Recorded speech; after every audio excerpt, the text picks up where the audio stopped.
But yeah, I think opening up and being vulnerable is important. So you have to kind of remember that when you go in.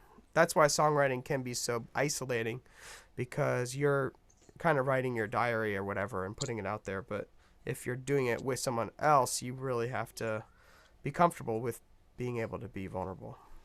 Yeah. I learned and this is a process. Like the first time I interacted with I guess sharing like that was when we did the Cover Me Yeah. concert, Yeah. and he was singing one of my songs, and I kept trying to tell him like how to sing it.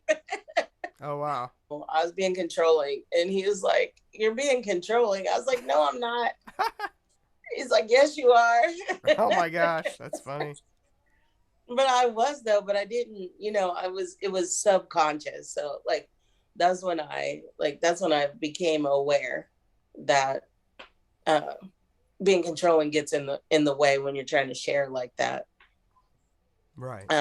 But yeah, it's hard to be vulnerable. I think songwriting is already vulnerable. And then, I had this, like, I'm going through this right now with a song that I'm getting produced. And he's like, "You got to trust me." I'm like, "I wrote this story and I need this story to go exactly like this.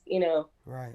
He has, as a producer, a creative idea. So I'm at a pivotal point where I have to be able to like relinquish this story so that I can get it produced in a way that maybe more people get to hear it if I let go, Mm.